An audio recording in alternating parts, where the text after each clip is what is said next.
പക്ഷേ നമസ്കാരം. നമസ്കാരം. പക്ഷേ ഇന്നലെ ഒക്ടോബർ 10-ാം തീയതി ഡൽഹിയിൽ വെച്ചിട്ട് നമ്മുടെ വിദേശകാര്യമന്ത്രി ശ്രീ എസ് ജയശങ്കറിനോടൊപ്പം മറ്റൊരു വലിയ രാഷ്ട്രത്തിൻ്റെ വലിയ രാഷ്ട്രം എന്ന് പറയാം, നമുക്ക് പറയാവുന്ന ഒരു രാഷ്ട്രത്തിൻ്റെ താലിബാൻ്റെ അഫ്ഗാനിസ്ഥാൻ്റെ വിദേശകാര്യ വകുപ്പ് മന്ത്രിയുമായി ഒരു വലിയ കൂടിക്കാഴ്ച, നിർണായകമായ കൂടിക്കാഴ്ച എന്ന് വേണമെങ്കിൽ പറയാം. ഒട്ടനവധി വലിയ കാര്യങ്ങൾ, ഒരുപാട് നിർണായകമായ തീരുമാനങ്ങളാണ് അവിടെ എടുത്തത്. ഏറ്റവും പ്രധാനപ്പെട്ട കാര്യം എന്ന് വെച്ചാൽ താലിബാൻ്റെ വരവിന് ശേഷം, സംസ്ഥാപനത്തിന് ശേഷം ഒരുപക്ഷെ ഇന്ത്യയും അഫ്ഗാനും തമ്മിലുള്ള ഊഷ്മളമായ ഒരു ബന്ധത്തിൻ്റെ പുനഃസ്ഥാപിക്കൽ കൂടിയാണ് അവിടെ നടന്നത്. എന്തെല്ലാം കാര്യങ്ങളാണ് അവിടെ നടന്നത്?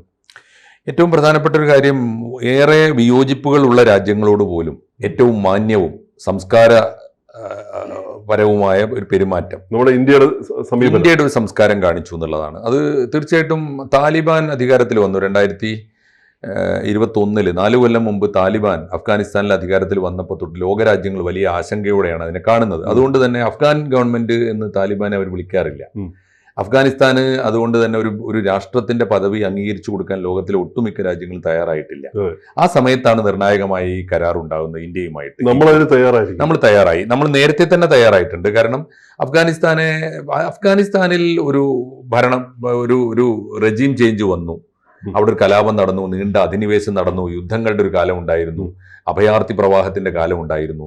ഇനി അത് എല്ലാത്തിനും ഒടുവിൽ അവരുടെ നാടിന്റെ ഒരു വിധി നിർണയപ്രകാരം താലിബാൻ അവിടെ അധികാരത്തിൽ വന്നു എന്നതുകൊണ്ട് തികഞ്ഞ അരാജകത്വത്തിലേക്ക് ആ നാട്ടിലെ ജനങ്ങളെ വലിച്ചെറിയാൻ പാടില്ല എന്നും അവർ ഞങ്ങളുടെ തന്നെ ഒരു ഭാഗമായിരുന്ന ഒരു സഹോദര രാജ്യമാണ് എന്നും അവരോട് മനുഷ്യത്വപരമായ സമീപനം സ്വീകരിക്കണമെന്നും ഇന്ത്യ ഗവൺമെന്റ് ഒരു കാലത്ത് ഗ്രേറ്റ് ഇന്ത്യയുടെ ഭാഗമായിരുന്നു, കാബൂൾ വരെ അഫ്ഗാനിസ്ഥാന്റെ ഭാഗമായിരുന്നു. അതെ, പക്ഷെ ആ ഒരു വിഷൻ കൂടി, ആ ഒരു നിലപാട് കൂടി നരേന്ദ്രമോദിയുടെ ഗവൺമെന്റ് എടുത്തു. 2014 തൊട്ട് വന്ന ഗവൺമെന്റ് ഇവരുടെ ഈ നിലപാടിനെ, നമ്മുടെ താലിബാൻ ഗവൺമെന്റിനെ അംഗീകരിച്ചുകൊണ്ടുള്ള നിലപാടെടുത്തു.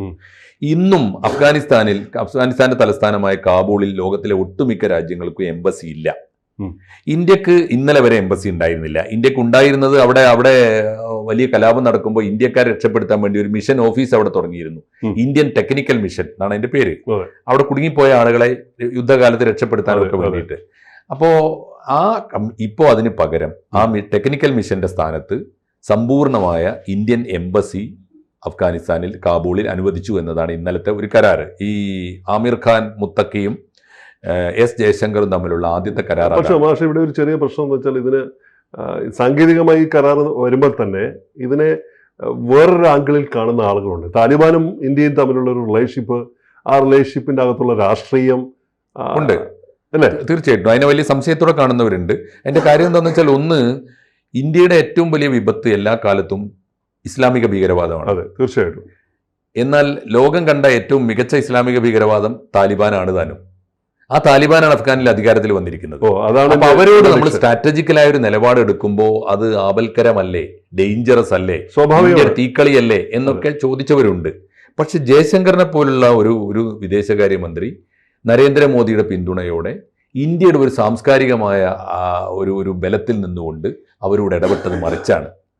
അവർക്ക് ഭൂകമ്പം വന്നപ്പോൾ നമ്മൾ മരുന്നും ഭക്ഷണവും എത്തിച്ചു കൊടുത്തു നിരന്തരമായിട്ട്.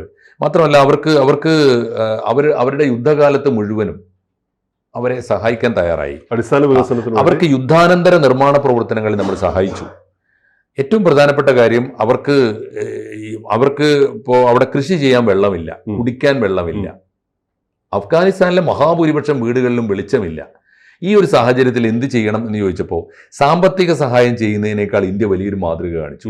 ഇന്ത്യ നേരിട്ട് ചെന്ന് അവിടുത്തെ ഏറ്റവും പ്രധാനപ്പെട്ട ഡാമിൽ പ്രധാനപ്പെട്ട നദിയിൽ ഒരു ഡാം ഉണ്ടാക്കി കൊടുത്തു.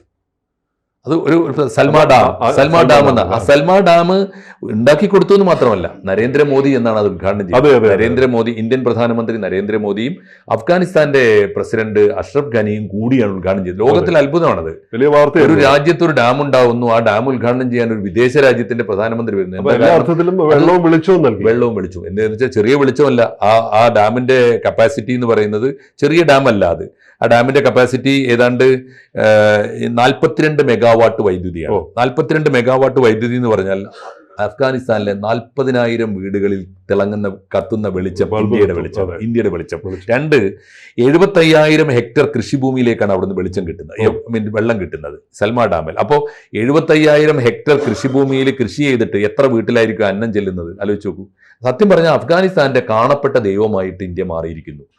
അത് ഇന്ത്യക്ക് സാധിച്ചു. അതുകൊണ്ടാണ് അതിന്റെ ഉദ്ഘാടന വേദിയിൽ അഷ്റഫ് ഘാനി പറഞ്ഞത്, ഈ സൽമാ ഡാം ഉദ്ഘാടനം ചെയ്യുന്ന 2016 ജൂൺ 4 അത് ഉദ്ഘാടനം ചെയ്യുമ്പോൾ അഷ്റഫ് ഘാനി പറഞ്ഞു, ഈ ഡാമിന്റെ പേര് സൽമാ ഡാം എന്നല്ല, ഞാൻ ഈ ഡാമിനെ വിളിക്കാൻ ആഗ്രഹിക്കുന്നത് അഫ്ഗാൻ ഇന്ത്യ ഫ്രണ്ട്ഷിപ്പ് ഡാം എന്നാണ്.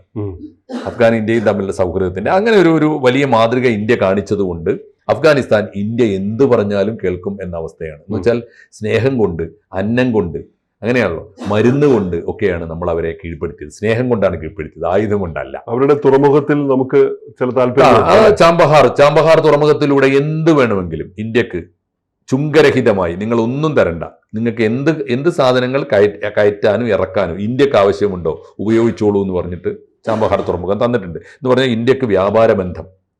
ഇന്ത്യക്ക് വേറൊരു പ്രധാനപ്പെട്ട ബന്ധം നിർമ്മാണ കമ്പനികൾ, നിർമ്മാണ കരാറുകൾ, അഫ്ഗാനിസ്ഥാൻ ഗവൺമെന്റിന്റെ നിർമ്മാണ കരാറുകൾ ഇന്ത്യൻ കമ്പനികളോട് ചോദിച്ചിട്ട് വേറെ ആർക്കും കൊടുക്കുള്ളൂ. ഇപ്പൊ അതാ ഏറ്റവും ഒടുവിലത്തെ പ്രധാനപ്പെട്ട പ്രശ്നം. അഫ്ഗാനിസ്ഥാനിൽ ആദ്യമായി ഒരു പാർലമെന്റ് മന്ദിരം വരാൻ പോവാ. ചെറിയ അഫ്ഗാനിസ്ഥാനിലെ പഴയ പാർലമെന്റ് മന്ദിരമൊക്കെ കണ്ടാൽ നമുക്ക് ചിരി വരും. ഇത് നമ്മുടെ നാട്ടിലെ ആല അതിനേക്കാളും നന്ന്. ആല എന്ന് പറഞ്ഞാൽ തൊഴുത്ത്, മനസ്സിലായി. ഇപ്പൊ അവിടെ ഗംഭീരമായ മനോഹരമായ അഫ്ഗാനിസ്ഥാന്റെ സംസ്കാരത്തിന് ചേർന്ന ഒരു പാർലമെന്റ് മന്ദിരം വരാൻ പോവുക. അത് നിർമ്മിക്കുന്നത് ഇന്ത്യയാണ്, ഇന്ത്യൻ കമ്പനികളാണ്. അപ്പോ അത്തരം വലിയ വലിയ മാറ്റങ്ങൾ വരാൻ പോവാണ്. ഇപ്പൊ ഈ കരാറിന്റെ അടിത്തറ വളരെ സിമ്പിളാണ്. സേഫ്റ്റി 2 കാര്യങ്ങളാണ്. അഫ്ഗാനിസ്ഥാൻ ഇന്ത്യയും തമ്മിൽ 2 കാര്യങ്ങൾ ഉറപ്പുവരുത്താനാണ്. ഒന്ന് 2 രാജ്യത്തിന്റെയും സുരക്ഷ.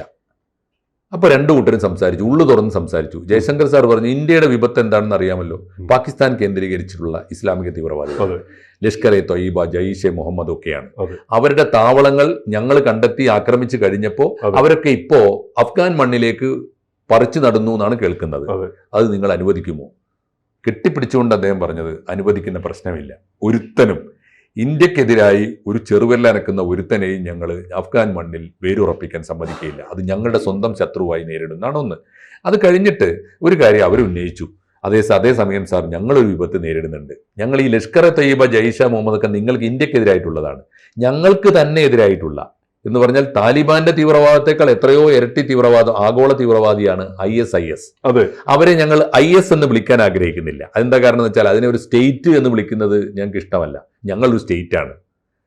പകരം Islamic state of Iraq and Syria എന്നാണ് ISIS. ആ പേരിനെ ഞങ്ങൾ അവരെ വിളിക്കുന്നില്ല. ഞങ്ങൾ അവരെ കളിയാക്കി വിളിക്കുന്നത്, അല്ലെങ്കിൽ അവരെ ആക്ഷേപിച്ച് വിളിക്കുന്നത് ദായിഷ് എന്ന പേരാണ്. ദായിഷ് എന്ന പേരിന്റെ ഈ DAESH ആണ്. അത് ഇതിന്റെ ഈ ISISന്റെ അറബി പേരാണ്. അറബി പേരിന്റെ അബ്രിവിയേഷൻ ആണ്. വെച്ചാൽ ദൗലത്തുൽ ഇസ്ലാമിയ ഫിൽ ഇറാഖ് വ ഷാം എന്നാണ് എൻ്റെ പേര്. ദൗലത്ത് എന്ന് വെച്ചാൽ സ്റ്റേറ്റ്, ദൗലത്തുൽ ഇസ്ലാമിയ എന്ന് വെച്ചാൽ ഇസ്ലാമിക് സ്റ്റേറ്റ്, ഫിൽ ഷാം ഫിൽ ഇറാഖ്, ഇറാഖിലും വ ഷാം, ഷാം എന്ന് വെച്ചാൽ സിറിയയാണ് അറബിയിൽ. അപ്പോൾ ആ പേര് ഞങ്ങൾ ചുരുക്കി വിളിക്കാൻ ഒരു കാര്യം കൂടി ഉണ്ട്. അത് ഇംഗ്ലീഷിൽ നിന്ന് അറബിയാക്കിയതുകൊണ്ട് മാത്രമല്ല, ഈ ദായിഷ് എന്ന പേര് വിളിക്കുമ്പോൾ അതൊരു മോശം പേരാണ്, പേരാണ്, തെറ്റിദ്ധരിപ്പിക്കുന്നവൻ, ഇവൻ മനുഷ്യനെ വഴിതെറ്റിക്കുന്നവൻ എന്നാണ് അതിനർത്ഥം.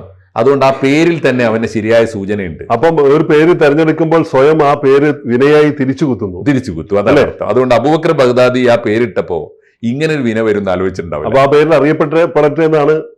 ആ പേരിൽ ഇനി അറിയപ്പെടട്ടെ. ISIS മാറ്റി വെച്ചിട്ട് എല്ലാവരും ദായിഷ് എന്ന് വിളിക്കട്ടെ. ഇവനെ സൂക്ഷിക്കുക എന്നതിന്റെ അർത്ഥം. അവൻ മനുഷ്യനെ വഴിതെറ്റിക്കുന്നവനാണെന്നാണ്. 2019 പക്ഷേ ഇത് 2003 ഇറാഖ് യുദ്ധകാലത്ത് ഉണ്ടായതാണ് കേട്ടോ. IS അറിയാലോ. അത് കഴിഞ്ഞിട്ട് പക്ഷേ 2019 അതിന്റെ സ്ഥാപകനായ നേതാവ് അബൂബക്കർ ബഗ്ദാദി അമേരിക്കൻ പട അദ്ദേഹത്തെ കൊന്നു.